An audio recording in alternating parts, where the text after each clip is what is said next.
Hello and welcome to a Cruising the Cut vlog, which in a cataclysmic turn of events is a cruising vlog.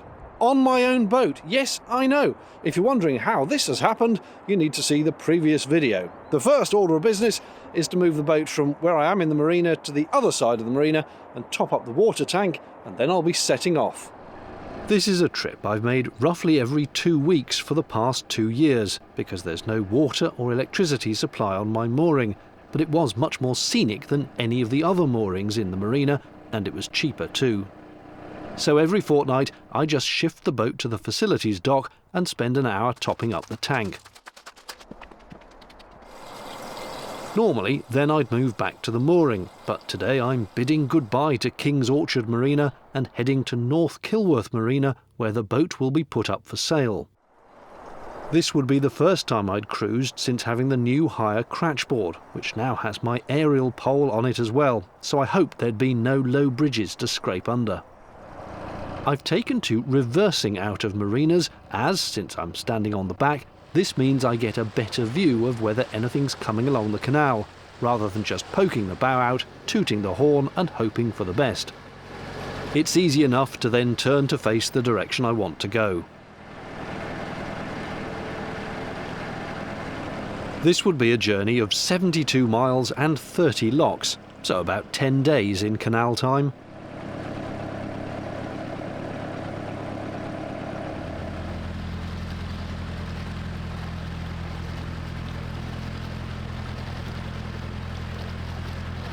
Past the end of the Lichfield Canal restoration,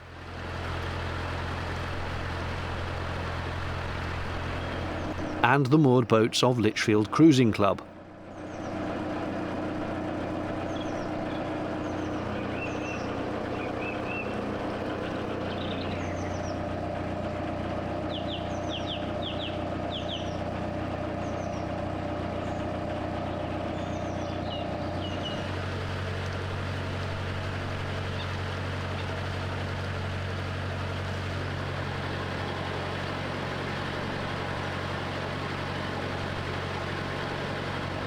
I do love this house, Whittington Wharf.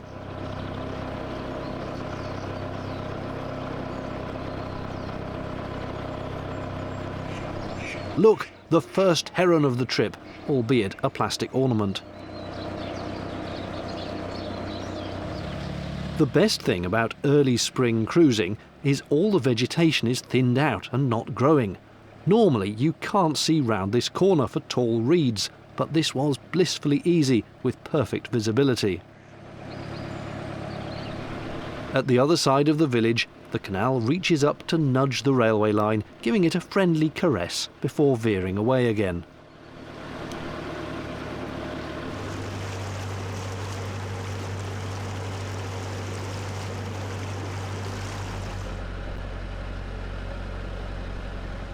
If only I weren't so jaded and cynical, I'd say how lovely this engraved heart is. But, bah, humbug.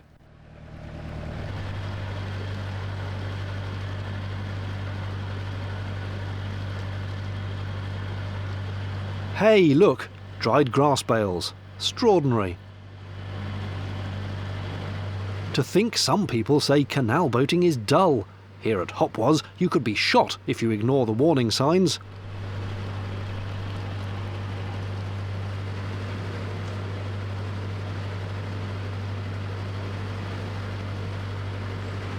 It is oddly beautiful, in its own slightly foreboding way along here. The birds clearly like it a lot.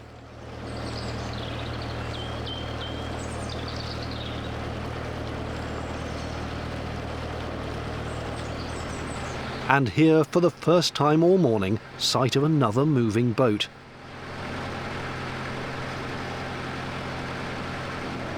Gently does it through the village.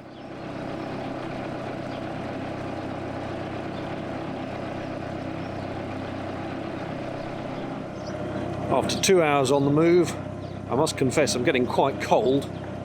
It's not raining, it's almost bright, but it is not warm. I'm guessing about 10 or 11 degrees, and my hands are turning to icicles. My plan for today was only to get down to the outskirts of Tamworth and stop, and I'm not that far off. I think possibly about another half an hour to go.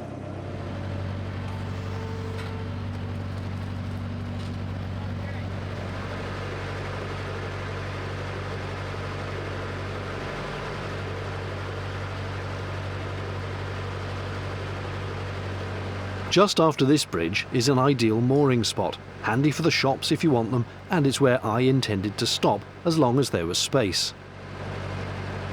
There was, so I moored for the night.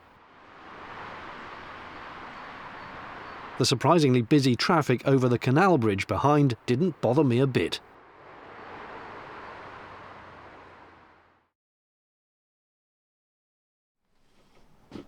Ducks, did you know, have a telepathic ability to know when a boater has just got up in the morning, and they hang around outside the window using duck mind control to persuade boaters to feed them.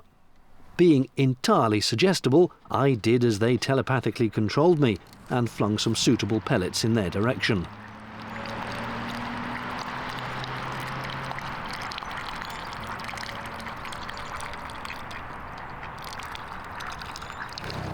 Duty done, I could set off.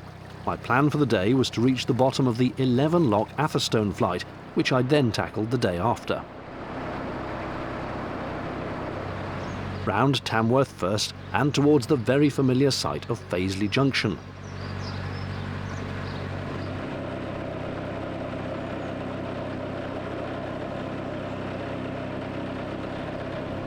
I saw one of the houses round this basin was for sale a couple of weeks ago. What a lovely spot to watch the boats go by. There used to be a facilities point here, but the Canal and River Trust closed it, so you have to go to a nearby marina instead.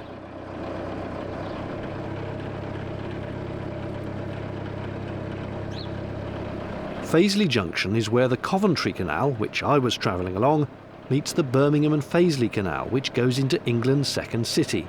No, not Manchester, Birmingham.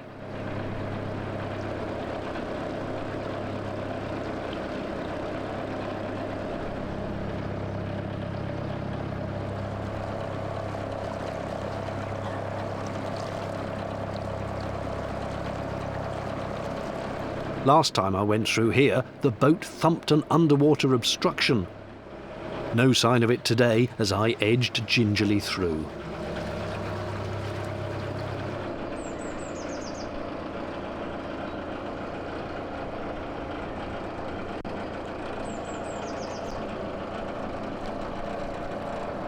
This little aqueduct ahead is over the River Tame, from which the town of Tamworth gets its name. It's just wide enough for one boat.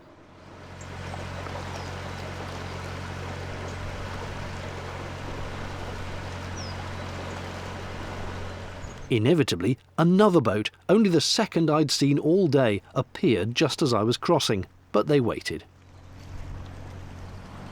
I'm coming up to my first locks of the day, indeed locks of the trip. A pair of locks at Glascote, and the boat that just passed me at the aqueduct may well have come through these, so they may be set my way if we're lucky. The locks are just after Tamworth Cruising Club.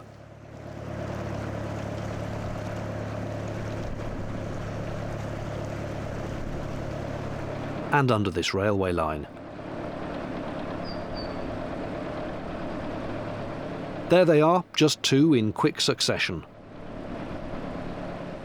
The big question, of course, is, can I remember how to operate a lock? Step one is to moor the boat briefly on the lock landing. Then go up to see if the lock needs setting, emptying in this case, as I'll be coming in from below. It did, so I wound the paddles to let the water out.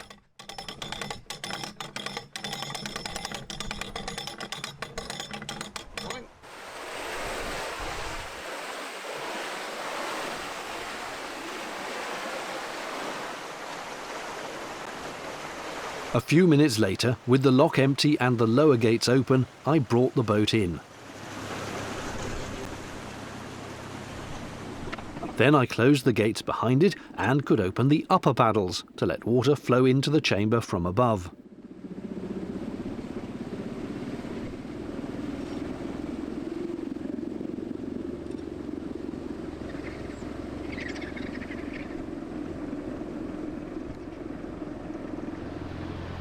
By wonderful serendipity, another boat was coming down from the next lock, so we passed in the pound, with both of us having left our gates open for the other.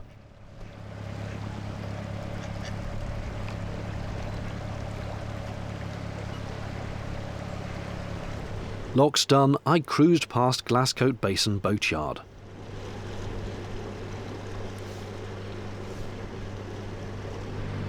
Winter on the canals demands a sturdy pair of Wellington boots and perhaps a childish joy in puddle splashing. Through the Tamworth outskirts,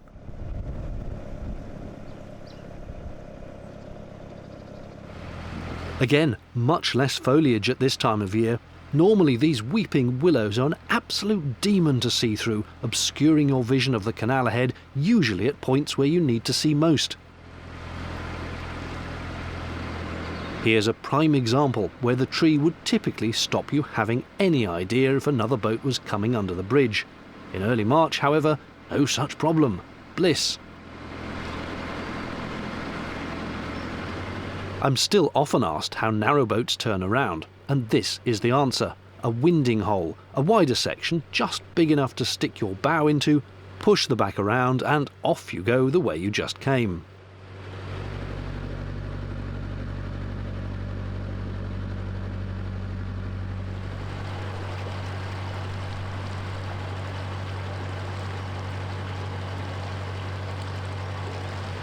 Here's Alvercote Marina, home of many a classic old working boat.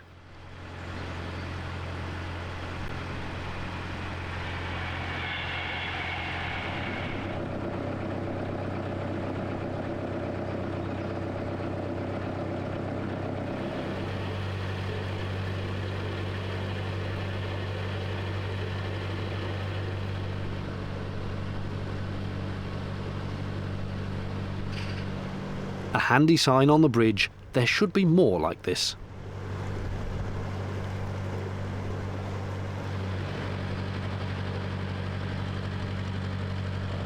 Polesworth was next, which meant I was nearing my target for the end of the day.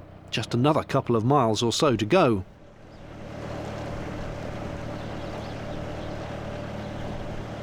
The local geese guard the town jealously.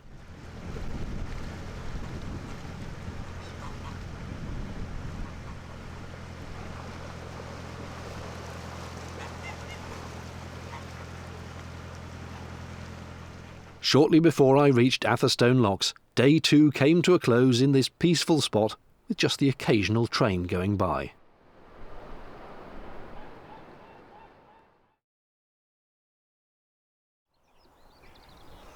Another beautiful day dawned.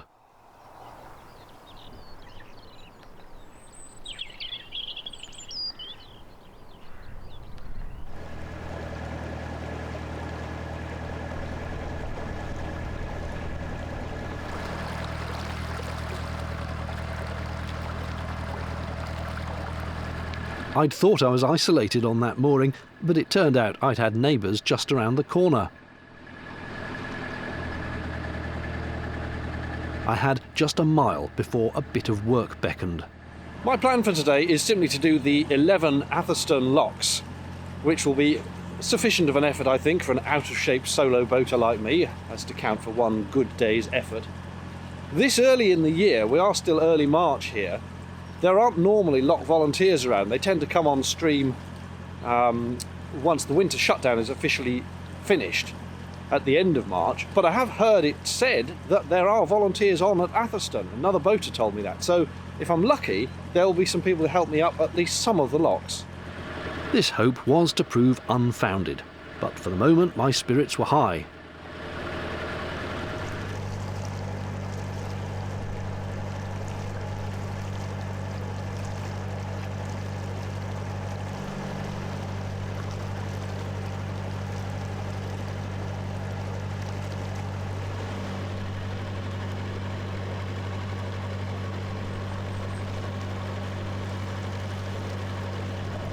I don't think that'll fit on the canal. This long stretch of Canal and River Trust moorings at Bradley Green marks the approach to the Atherstone Locks. There's the first of them.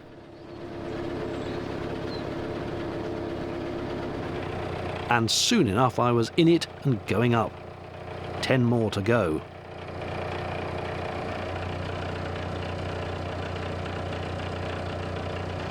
The next is mere yards away.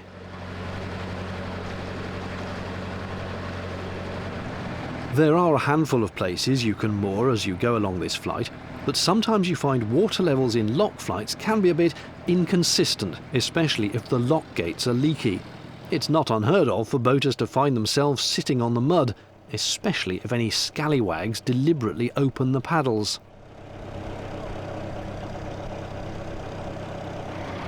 No such horseplay from this pair.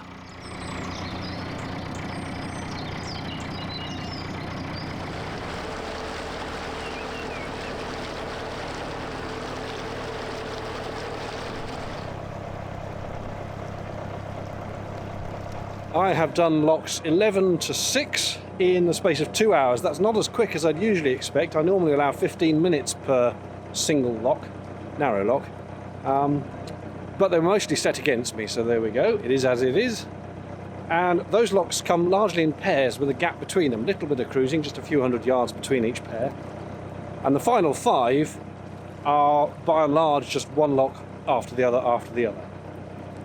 Luckily, a boat's just gone past, so those remaining 5 should be set my way. I keep saying this, and it turns out not to be true, but hopefully that is now true.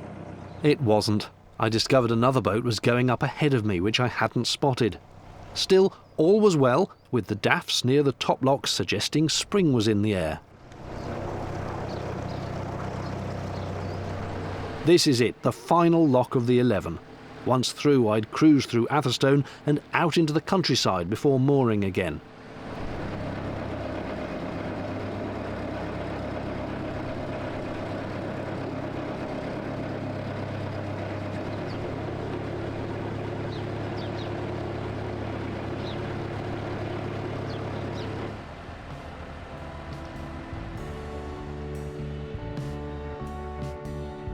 And shortly before reaching Mansetter Marina, I found a lovely spot and pulled up here. Cheerio.